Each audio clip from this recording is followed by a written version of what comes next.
Oh, hi and welcome back to Yes, that is something that happened in the Bible. So growing up, I thought that it would be awesome to be a prophet because they're like the superheroes of the Bible. I mean, there's stories of them calling down fire from heaven. There's a story of one of them blinding an entire army. And there's another story of one of them summoning bears to attack people that made fun of him. When you actually sit down and start reading through what the prophets had to do and what they had to endure, you kind of realize that you don't want to actually be a prophet. When you're a prophet of God, you have to do whatever God asks you to do. And I mean, whatever God asks you to do. So today, we're gonna look at 5 reasons of why you don't want to be a prophet in the Bible. Let's begin.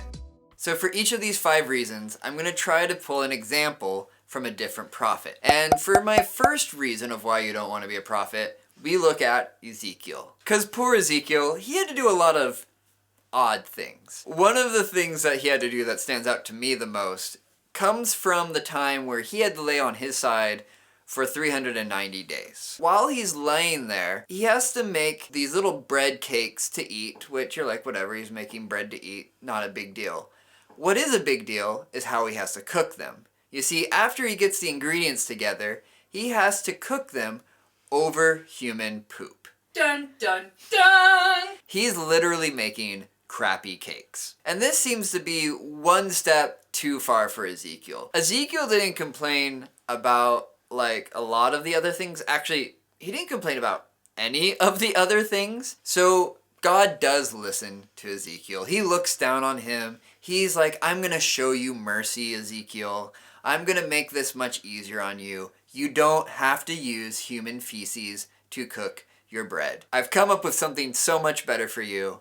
Cow dung. And while lying on your side is pretty uncomfortable, Isaiah also had to do some things that were not comfortable as well. Which brings me to reason number 2. You see, Isaiah had to walk around naked for 3 years. This takes the term birthday suit to a whole new level. And depending on how your Bible translates the verse that says this, it either will translate it that he's walking around butt naked, or he at least has underwear on. So whether or not he was naked or at least had underwear on, I mean, you have to understand 2 things. First, obviously, it's not going to be a very comfortable experience. But the other thing that you might forget is that how shameful it would be to have to walk around like that for 3 years. Ancient Middle Eastern cultures are what's called an honor-shame-based culture. And one of the biggest ways to shame yourself is to be exposed in any way in public. And I'm sure Isaiah walking around naked probably also didn't make him very popular with his neighbors, but probably he was still a little bit more popular than the next prophet I want to talk about,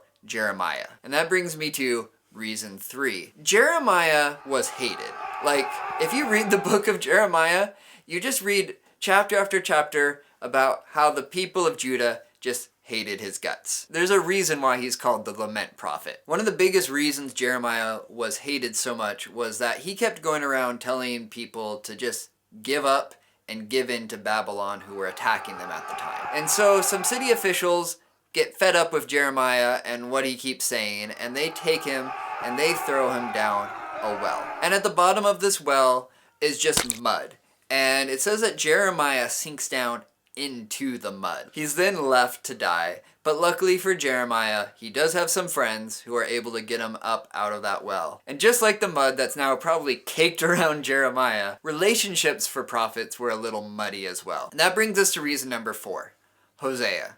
You see, most people when they get married because they want to spend the rest of their life with the person that they're marrying. That is, unless you're a prophet. In that case, you marry the person that God tells you to marry. And in Hosea's case, he was told to go marry a prostitute and have some kids with her. And the marrying the prostitute is one thing, but I think what really takes the cake is how he has to name his children. The first child gets off a little bit easy. He's named Jezreel after a location, and that's semi-normal.